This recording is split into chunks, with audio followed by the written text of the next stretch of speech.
भक्तगणों, भगवत गीता दूसरा अध्याय का अगला भाग हिंदी में सुनाऊंगा। आप इसको ध्यानपूर्वक सुने और इस चैनल को लाइक है सब्सक्राइब जरूर करें।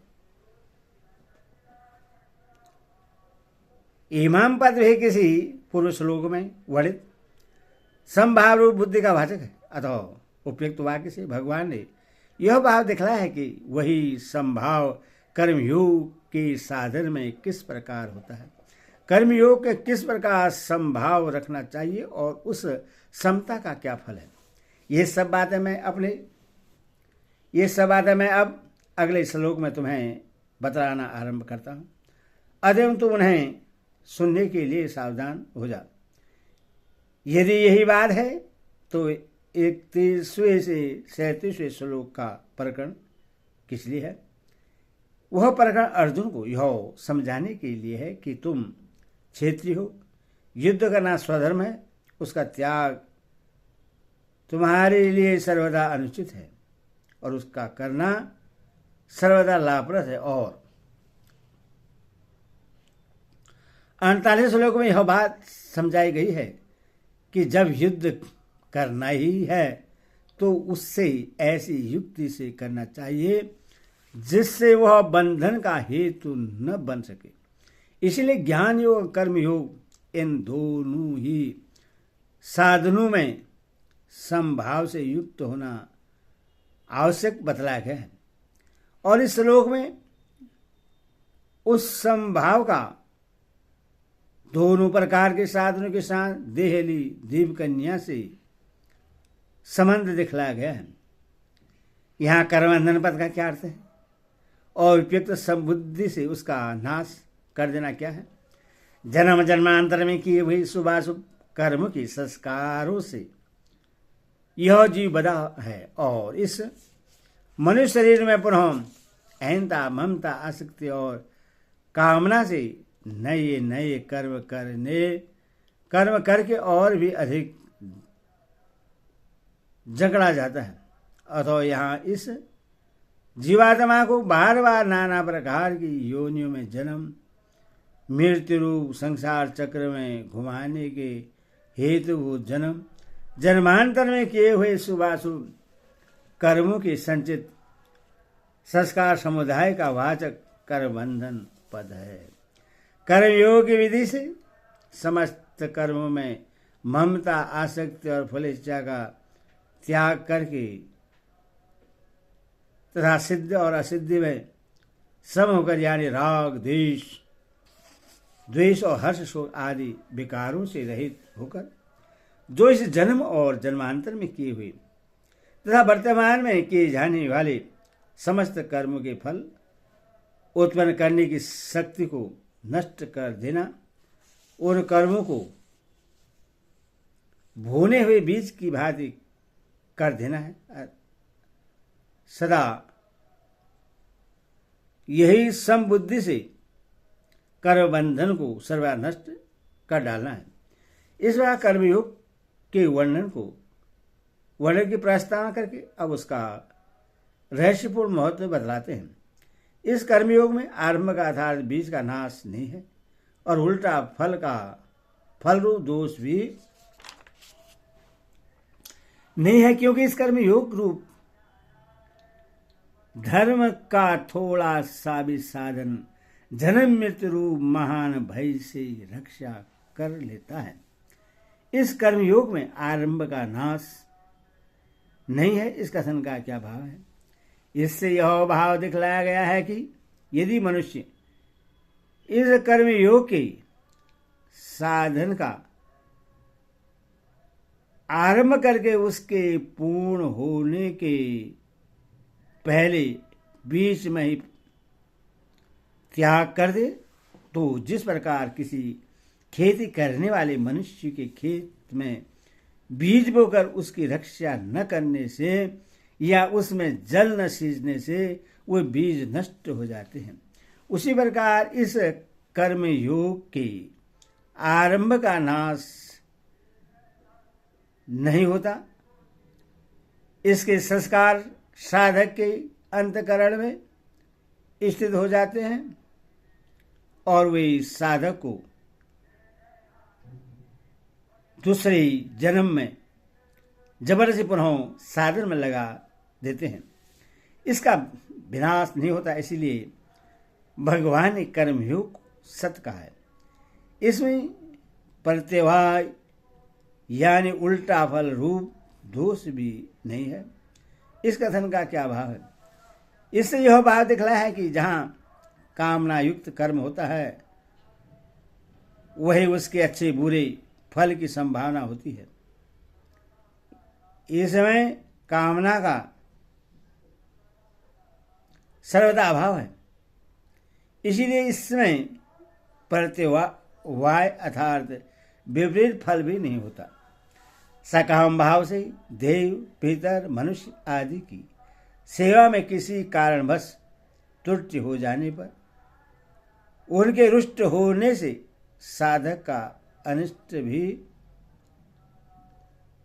हो सकता है, किंतु स्वार्थ रही यज्ञ दान तप सेवा आदि कर्मों के पालन में त्रुटि रहने पर भी उसका विपरीत फल रूप अनिष्ट नहीं होता, अथवा ऐसे रोग नाश के लिए सेवन की हुई औषधि अनुकूल न पड़ने से यो रोग का नाश करने वाली न होकर रोग को बढ़ाने वाली तथा बढ़ाने वाली हो जाती है। इस प्रकार इस कर्मयोग के साधन का विपरीत परिणाम नहीं होता, अर्थात यदि वह पूर्ण न होने के कारण इस जन्म में साधक को परम पद की प्राप्ति न करा सके तो भी उसके पालन करने वाले मनुष्य को न तो पूर्वकृत पापों के फलस्वरूप या इस जन्म में होने वाले आनुवंशिक हिंसादि के फलस्वरूप तिर्यक योनि या नरकों का ही भोग करना पड़ता है, और न अपने पूर्वकृत शुभ कर्मों के ही फलस्वरूप इस लोक या परलोक के शुभ भोग से वंचित ही रहना पड़ता है। वह पुरुष पुण्यवानों के उत्तम लोगों को ही प्राप्त होता है और वहाँ बहुत काल तक निवास करके पुनः शुद्ध श्रीमानों के घर में जन्म लेता है, अतः योगी कुल में जन्म लेता है और पहले के अभ्यास से पुनः उस साधन में परिवर्तित हो जाता है। प्रत्यवायों न विधेते का अर्थ कर्मयोग में विघ्न बाधा रुकावट नहीं आती, ऐसा ले लिया जाए तो क्या आपत्ति है। पूर्व जन्म के पाप के कारण विषय भोगों का एवं परमादि विषयी और नास्तिक पुरुषों का संग होने से साधन में विघ्न बाधा रुकावट तो आ सकती है, किंतु निष्काम कर्म का परिणाम बुरा नहीं होता, इसलिए विपरीत फल दोष नहीं होता। यही अर्थ लेना ठीक है। अस्य विशेषण के सही धर्मस्य पद यहाँ किसका वाचक है? पूर्व श्लोक में योग के नाम से जिसका वर्णन किया गया है उसी का कर्मयोग का वाचक है। कर्मयोग किसको कहते हैं? शास्त्र विहित उत्तम क्रिया का नाम कर्म है और समभाव का नाम योग है।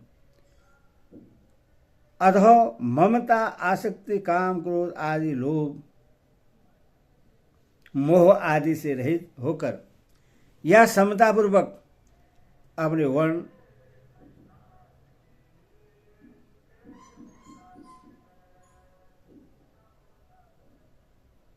अथवा ममता आश्रित काम क्रोध और लोभ मोह आदि से रहित होकर जो समतापूर्वक अपने वर्ण आश्रम स्वभाव और परिस्थितियों के अनुसार शास्त्र भी कर्तव्य कर्म का आचरण करना है, वही कर्मयोग है। इसी को समतत्व योग, बुद्धि योग, तथर्थ कर्म, मदर्थ कर्म और सत्कर्म भी कहते हैं। इस कर्म योग रूप धर्म का थोड़ा सा भी साधन महान भय से रक्षा कर लेता है। इस वाक्य का क्या अभिप्राय है? इससे यह भाव दिखलाया गया है कि वह कर्मयोग का साधन यदि अपने पूर्ण सीमा तक पहुंच जाता है, तब तो वह मनुष्य को उसी क्षण परमात्मा की प्राप्ति करा देता है। अतः इसके पूर्ण साधन के महत्व का तो कहना ही क्या है। पर यदि मनुष्य इसका कुछ आंशिक साधन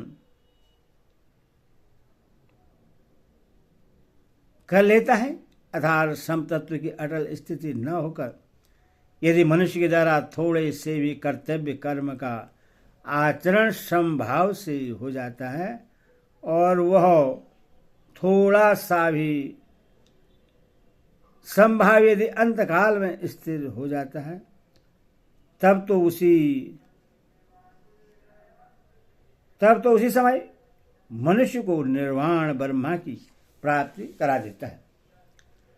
नहीं तो वह जन्मांतर में साधक को पुनः साधन प्रवृत्त करके परम गति की प्राप्ति करा देता है। ईश्वर का यथा समय उसका अवश्य उद्धार कर देता है। सकाम भाव से हजारों वर्षों तक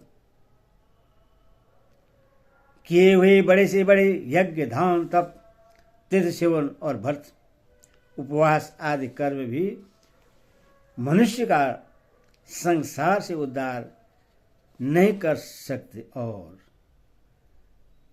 संभाव से किए हुए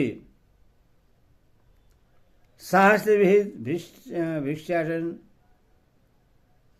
युद्ध, कृषि, वाणिज्य, सेवा और शल्य आदि छोटे से छोटा जीविका के कर्म भी भावपूर्ण होने पर क्षण मात्र में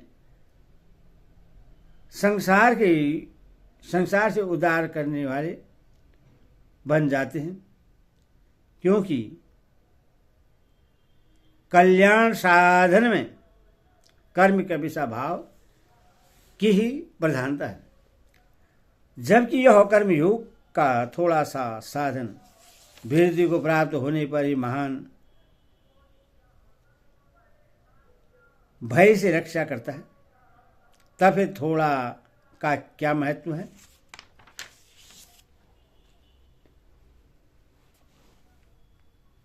हरि ओम तत्सत, हरि ओम तत्सत।